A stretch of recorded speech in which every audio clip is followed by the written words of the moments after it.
I mean, I'd always been interested in sound. I saw The Exorcist when it came out. The sound of that really impressed me, even though I didn't really understand the process or what was involved. I realized that sound was being used in that movie like the camera was being used in a sometimes abstract, sometimes very point of view, subjective manner. So I just kind of really developed a love and a passion for sound.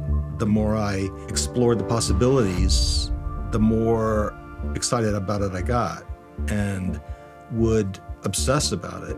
It just became kind of the thing that engrossed me all the time. And if you're lucky enough to find something that you can't stop thinking about, where you just lose track of time while you're at work, that's a good thing. And I never deviated from that course.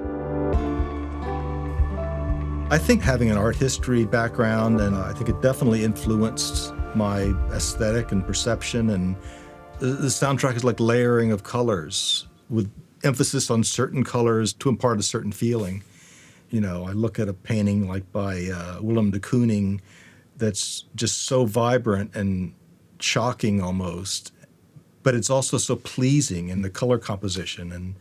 Or Jackson Pollock, there's such a depth of color and life, and it feels like a three-dimensional thing almost. And that's kind of like sound, I think, can be and should be in film a three-dimensional experience where you're feeling the world as one feels the world in life. You're sensing not only what's near you, but what's far from you, with the emphasis on what you are particularly focused on that moment. And that's the job of the sound designer and the director and the film mixers, is to focus the audience's attention the way your attention is focused naturally in life. You're hearing all the sounds in the world, but you're suddenly very aware of that car horn that just honked at you.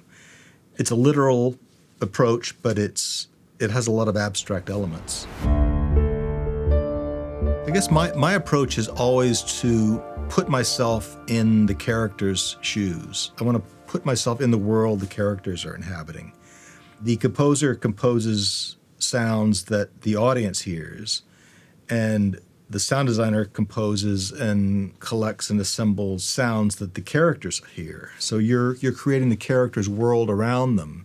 For me, it's really all about climbing into the character's skins and vicariously living through their world. And that's the fun of it. You can put yourself in incredibly dangerous situations without risking any bodily harm, and just feel what that must be like, you know? Especially if it's some catastrophic event like a ship sinking or a plane crashing, you can, for a while, imagine what that's like. I mean, hopefully to be delighted and surprised occasionally by sounds, because that's what happens in life, but in a way that is seamless with the world they're inhabiting in that moment, and that reinforces whatever emotional storyline is unfolding in that moment.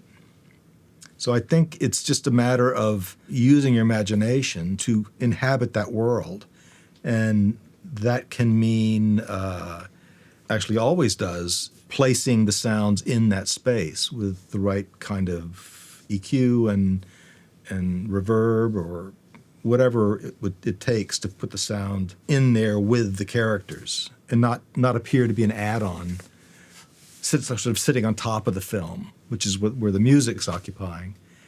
The experience for the audience should be really that all these sounds were recorded when they shot the movie. They shouldn't even be aware of the sound editor's existence. It should be as if that's the world they're seeing, and it's a given world, and it's happened, and they're seeing the story, unfold. Generally, when I start a project, I watch the film a lot. I talk to the director, see what they're thinking. I try to really understand the film and understand the story and the characters' motivations and what's happening, and then ideas start to percolate. But the best way that I've found to start is just to start. And you may go off initially on a tangent that you realize isn't the right way to go, but you've got to start somewhere. So I always just jump in. I find a scene that is particularly interesting to me, and just start working on it. And it's, there's no grand philosophy. There's no overarching like approach that I use from film to film. It's really just I'm following my feelings and following my instincts to a certain extent, but also just how I'm responding in the moment to what I'm seeing and hearing. And if a sound works and I get a positive response from that, then I move on and I keep building and building and building. And generally I pop around the film a lot, and my editors and I trade sessions, and they're working on scenes. When they're done, I get them, I work on them some more. Sometimes we'll get halfway through a project and just realize that a scene's just not working, and so we start over. But really, it's a feel thing. To me, it's like painting was. It's projecting the emotions onto canvas in that case, or projecting the emotions that you're feeling inside about a moment in the film onto the film using sound, or using some treatment to the sound, or using some reverb. Or for me, it's still a fascinating discovery process. And starting from it's not a blank slate because you've got picture and production sound, but it's a blank slate from the sound designer's point of view. The goal being to make, as I said before, that world of the characters as rich and understandable and as relatable as possible.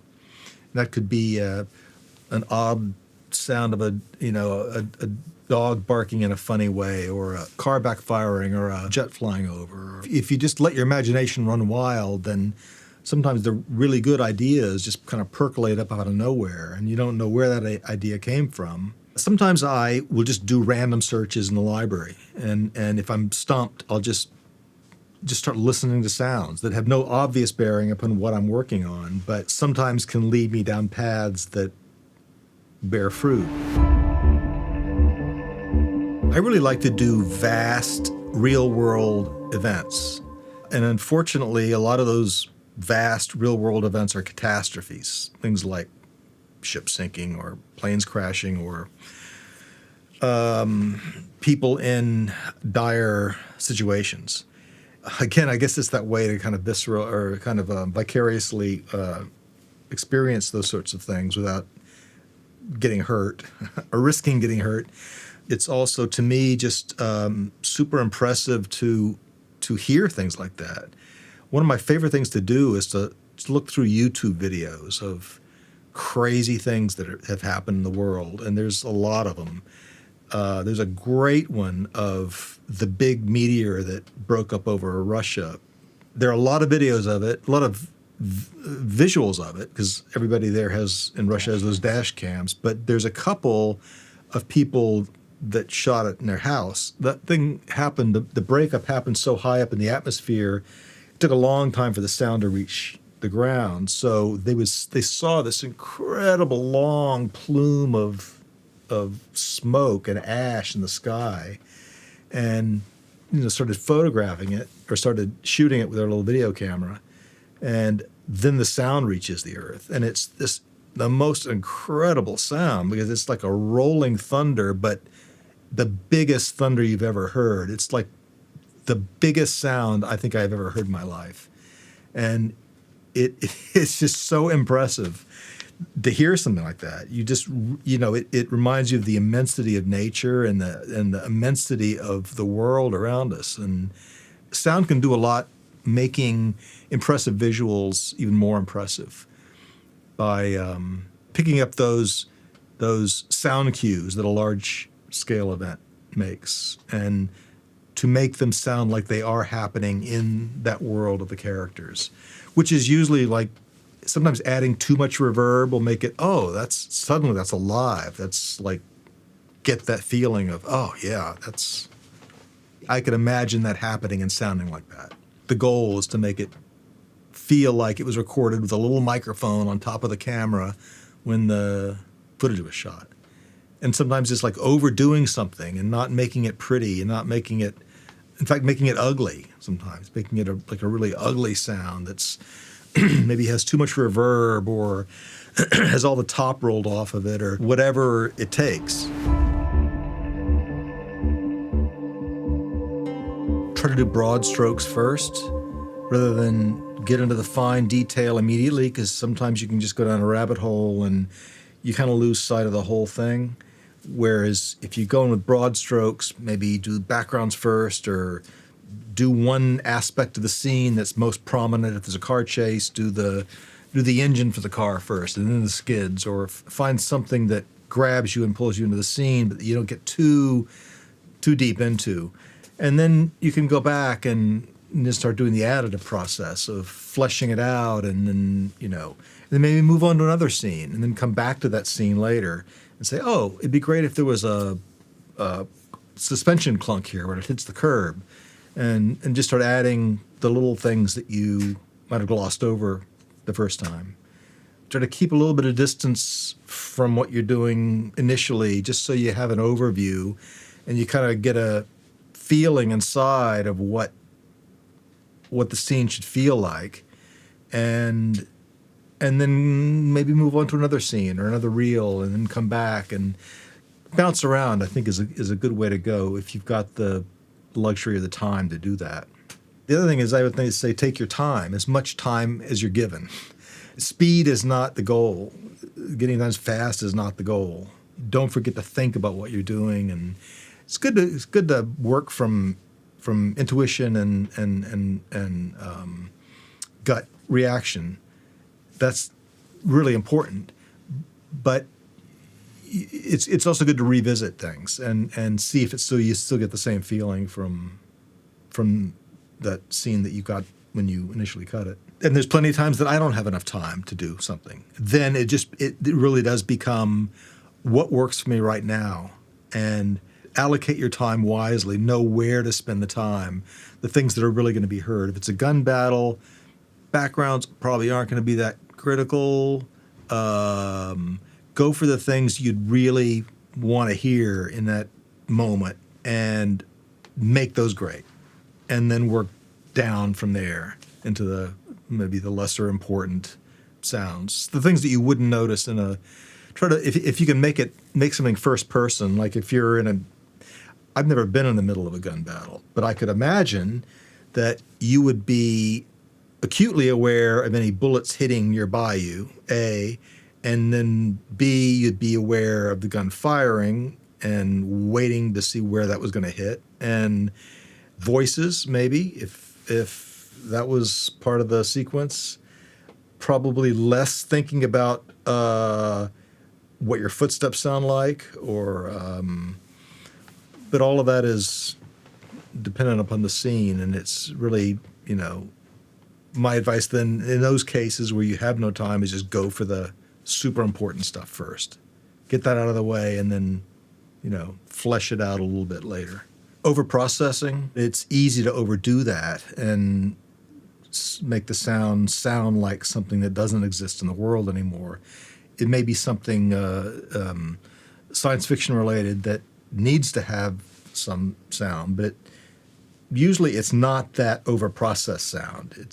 I want sounds to sound like a sound that I could hear in the world, that I might have heard in the world, and it's being repurposed for this other thing.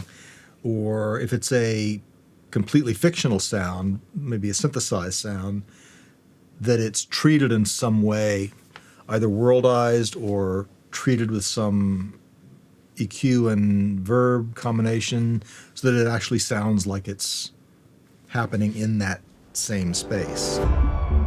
I'll be honest, one danger that I've seen in first-time directors is an over-reliance upon music to tell the story. And quite often they're very used to their Avid track, and anything that wasn't in the Avid track, they find distracting just because they haven't heard it before. They're not sitting back as an audience member. They're the person who directed it, shot it, maybe wrote it. They have a fixed idea in their mind of what the film is. They're not necessarily watching the film on the screen. That doesn't go for all first-time directors, of course, but has been my experience on a few films. And so I would always encourage first-time directors to be a little open to the sounds of the world, because I think they truly convey as much emotion and as much information as the music does, if done with sensitivity and respect for the story and the characters and, in the context of the film that's been made. It's a little more invisible to the audience. The audience is a little bit more aware of music happening simultaneous to the movie unspooling than they are of the sound effects, which again they assume are just recorded when the movie was shot, which allows the sound editor to get away with a lot. You can put in sounds that are odd, that maybe are just random noises that happen in the background, but they fill out the scene and they add a character to the location that it wouldn't have without those. And the audience just accepts it. Unless it's something incredibly crazy, the audience just accepts it because it was recorded when the movie was shot, right? So we really have a secret weapon that we can get away with using and not have many people notice it. It's less about technical perfection than it is about passion and drama. But I think that's an important lesson for people to, I think there's often too much emphasis placed upon perfect sonic quality at the expense of the passion and the drama that I was talking about. And to me, the role of the sound designer, the whole phrase sound designer, it doesn't just mean making the sound of the spaceship or some kooky sound that, is like the signature sound for a certain thing in the film.